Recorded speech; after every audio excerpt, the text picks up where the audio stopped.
All right, good evening, everybody. It's Steve with Real Progressives. Got a real special treat for you all tonight. I get to talk with Jordan Chariton of the Young Turks, also of Truth Against the Machine. And Jordan has written a book. And tonight we're going to talk about his book.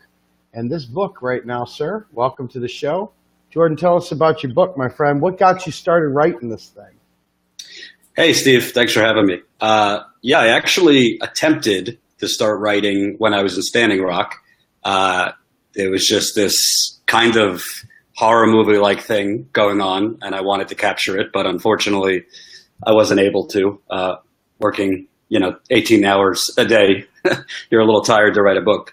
But I was just meeting in Standing Rock and Flint and other places a lot of really interesting journalists, interesting stories. I felt that, of course, people heard in my reporting some of the behind-the-scenes stuff that I would experience on the road, but I just felt that I had this incredible experience thanks to the Young Turks covering the campaign, Standing Rock, Flint, East Chicago, a lot of these stories that the corporate media ignores. And I also wanted to weave my experiences in with kind of an analysis and information on why it is the corporate media does what it does. So I'm releasing it a little differently. The whole book isn't out. I wrote the introduction in chapter 1, and I just released every chapter 2. So hopefully that'll be out next week. And so far, I think if you read it, chapter 1 is about how the corporate media basically sabotaged Bernie's campaign, which I think not enough has been talked about and dissected about that. So if you want to check out chapter 1, you'll see emails certain individuals sent me, like Jake Tapper from CNN, and some other goodies are in there. So let me ask you, some of the alternative media and some of the circles that we run in, taking a slightly different angle, they've seen Bernie as somewhat complicit in that debacle, if you will, that there was some sort of a handshake agreement, and maybe the campaign took off in a way that they didn't anticipate. And then all of a sudden, it's like, oh, crap, back to earth. Remember your agreement, Bernie. Is there any merit to that, or is that just people making stories up? People making stories up. I covered the campaign. I traveled with Bernie a little bit and traveled independently. He, I think, right or wrong, and I have criticized his strategy many times. I think he's got the right message, but he's a bit of a creature of Washington at the same time. So I think that he felt, although I'm very much against the corporate Democratic establishment, in his bones, he felt Trump was a lot worse, similar to, my boss Cenk and others who held their nose. I know from sources close to Bernie, he wasn't exactly loving life. Going around campaigning for Hillary Clinton, but he, thought Trump was a fear to the Republic. I think he should have been a lot more outspoken about the DNC, kind of them, plotting to basically paint him as an atheist before primaries and things like that. But I also think, knowing the senator, his whole MO is to kind of look forward. So a lot of progressives obviously are still rightly bothered by what happened, but he didn't make any handshake deals that I'm aware of. So your book, I love the title, and I love the concept of where you are going with this thing.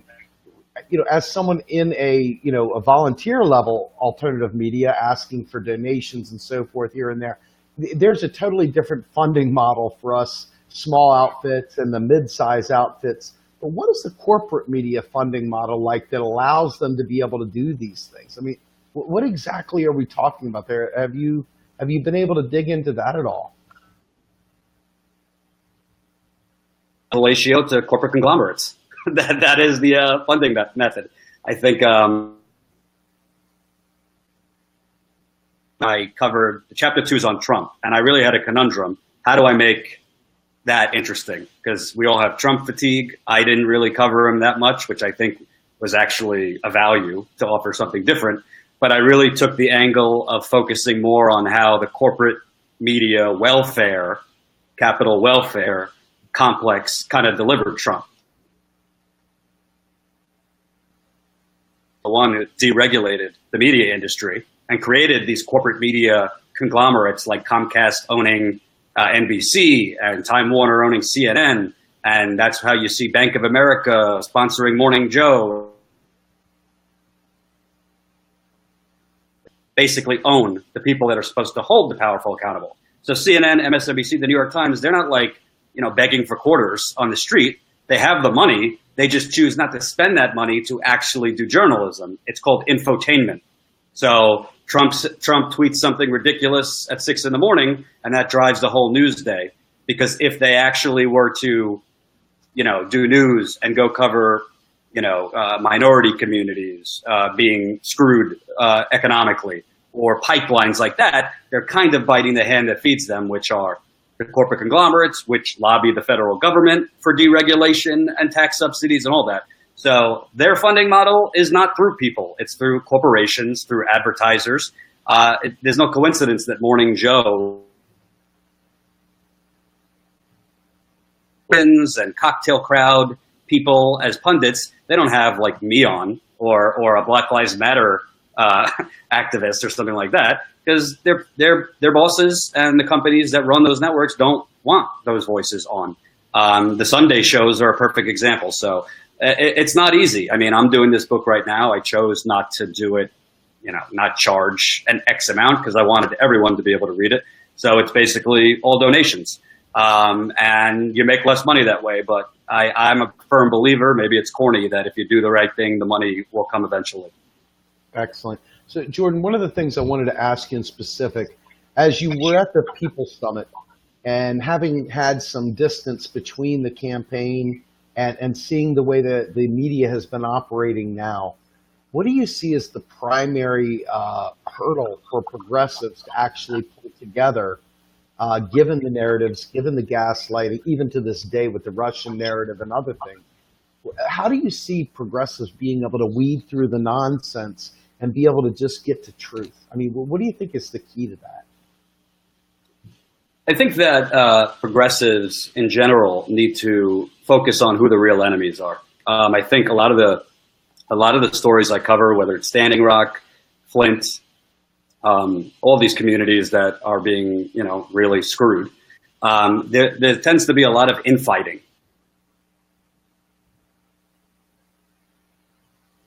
I've also started some infighting myself, but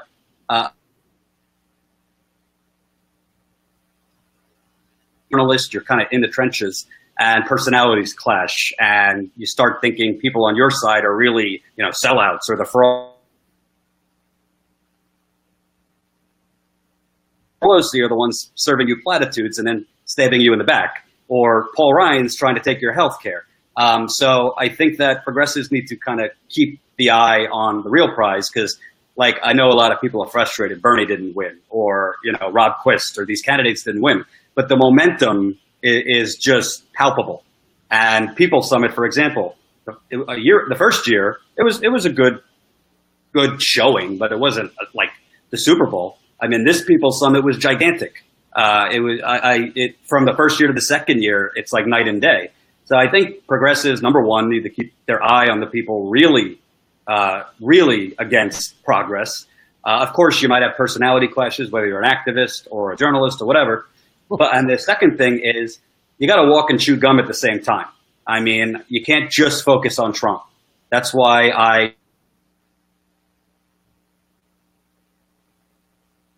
to kind of show how the governor there put trickle-down economics on steroids and decimated the state. Like the politicians, if your media only focusing on Trump is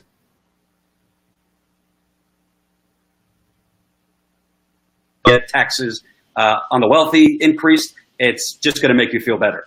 And I say that about my fearless leader, Cenk. I know some.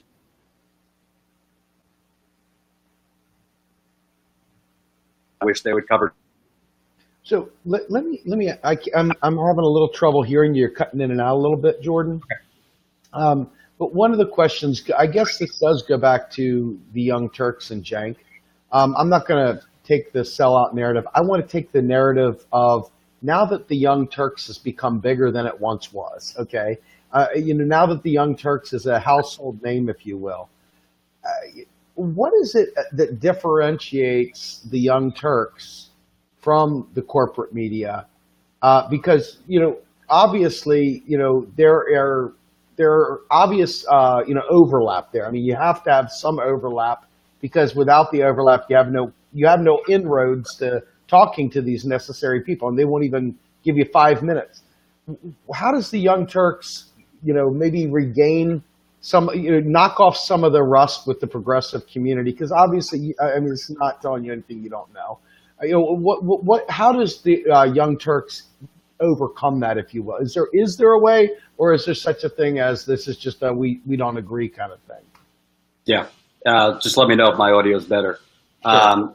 I think that, to me, whether it's the Young Turks or anything in general, I think progressives need to be careful about this whole oh, you're a sellout if you're not as angry as me, or you don't agree with me 100%.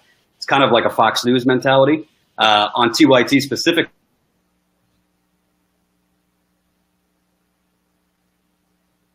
the thing I like about TYT is Jank, some of the folks there, I don't disagree with everything they do, but I've literally never even had a word said to me by Jank or by any.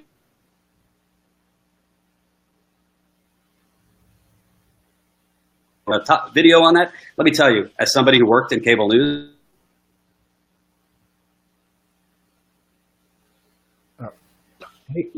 kind of tied behind your back.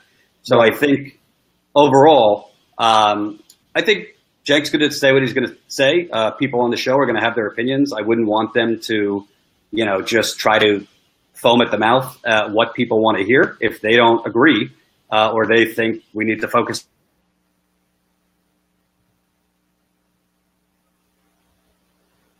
on the Young Turks or any progressive outlet, I would say do not lose sight on the actual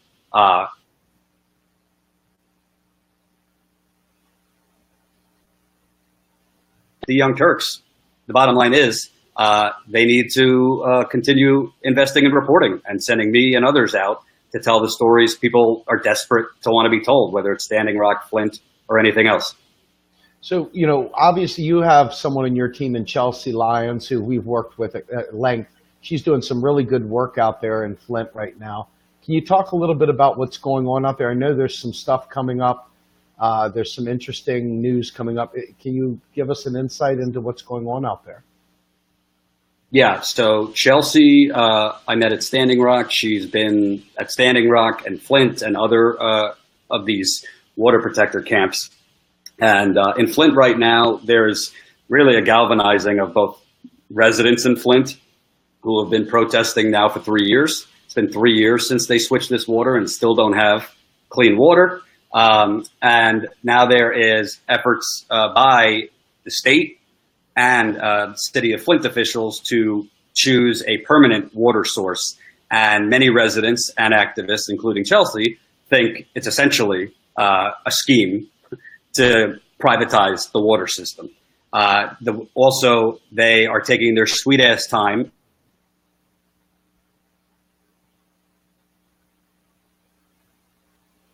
wealthy community. If a lead or water problem like this happened at a mass scale, it probably would have been fixed within 6 months, if it happened at all. So I think Flint right now is that perfect cross-section, this controlled demolition of the middle class that's been happening in Flint well before the water switch. You're talking Detroit and Flint used to be the real symbol of the middle class. But really, there's a city council meeting tonight and residents are speaking out. And now you have activists that have come in.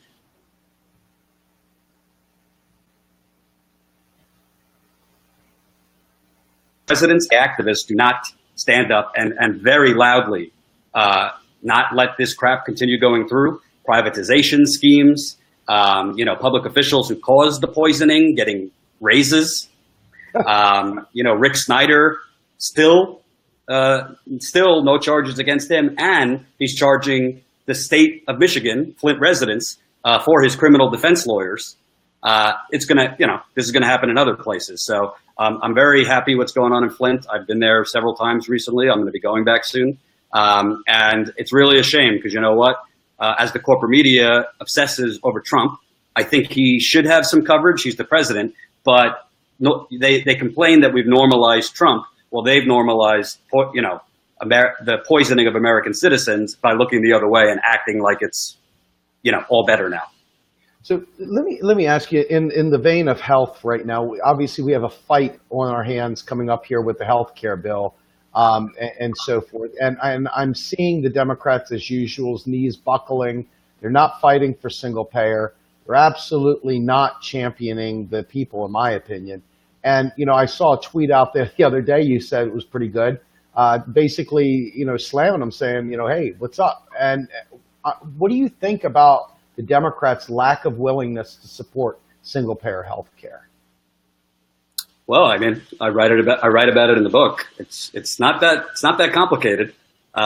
You just saw in California, the House Speaker basically shut down the bill, delay it, with flowery language about how it's not dead. Well, the pharmaceutical companies and all the special interests funneled in money, and they stopped the bill. So it's like the Hillary Clinton mantra. This will never come to pass, she said in Iowa. I was at a rally of hers. Well, let me tell you, Martin Luther King was told many times the Voting Rights Act would not pass. I'm not comparing this to civil rights, but the bottom line is, with a will and political courage and persistence, something like Medicare for all will pass. So the bottom line is, yeah, Trump's awful. These extremist Republicans are awful. But if we just ignore that the corporate Democrats are essentially, they will stab you in the back, but allow women to control their fronts, if you know what I mean. That's what they are. So they're better on social issues, but economically, they're social Darwinists, just like the Republicans. And it's a shame because, we could complain, by the way, and we could be against this Trump bill, which is going to, according to the CBO, take 22 million off health insurance. But even with Obamacare, there's plenty of people that die because they don't have Obamacare, or they can't get Obamacare, or their plan isn't good enough, or they have too high deductibles. The only surefire way or plan is Medicare for all. So what do I say to corporate Democrats? Remember why, when you were a teenager or in your early 20s, why did you want to get into politics in the beginning of the world? Before you were corrupted. Remember that, because you have the opportunity to do something historic. The people are behind you. 46% of Republicans are for single payer in the latest poll. So what is there to discuss? I agree wholeheartedly. Let me tell you something. I am obviously a huge devotee of Stephanie Kelton, and she and a number of Bernie surrogates were the founding, whatever you want to call it, founding fatherettes and fathers, etc., of the Sanders Institute. And this has come about, in my opinion, at a very timely, as long as it's not co-opted, as long as it doesn't become some sort of an MSM version of the world.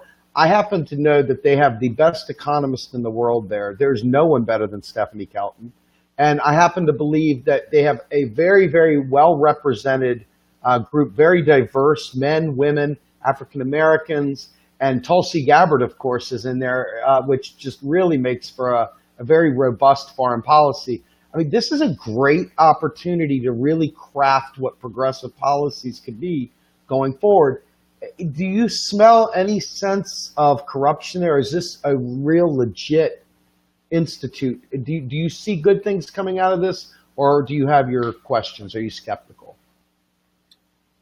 I mean, really, when it comes to these types of things, it isn't so much from, if corruption happens, it's not really from the top. It's usually people that a person like Bernie Sanders would put in place, and someone like Bernie Sanders is too busy where he doesn't know what's going on under him. But, will there never be any people hired at a place like the Sanders Institute who might want to make some money or do things like that? Who knows? But overall, I mean, I look at actions more than words. And Bernie's actions over the last 40 years, the man could have sold out many, many times. And I think with his newfound, celebrity,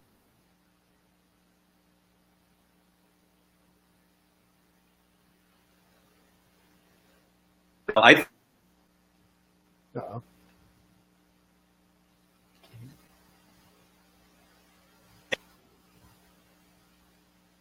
I can't hear you, Jordan. I lost you the last couple sentences. Let's You see. hear me now? I hear you now. Yeah, I was saying basically, I think Bernie could have sold out, 2 or 3 decades ago. So I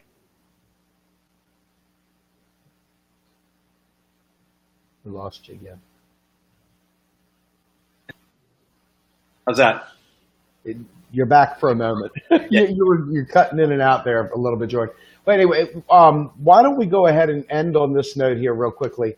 I wanted to know, obviously your Truth Against the Machine is just getting started. You've already gotten some big national headlines. What do you foresee the future of Truth Against the Machine? What is the goal with it? Yeah. To me, Truth Against the Machine, it's never going to be a multi-million-dollar media platform because I don't really, I think it's very hard to do that through mostly small dollar donations. To me, I'm doing Truth Against the Machine and because we've had some great stories broken, not by me. Chelsea is one of them. To me, really what this is kind of aligning with the political revolution.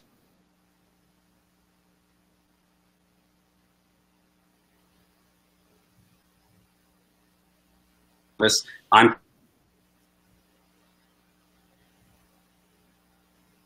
a journalist. If you have persistence, if you could speak words.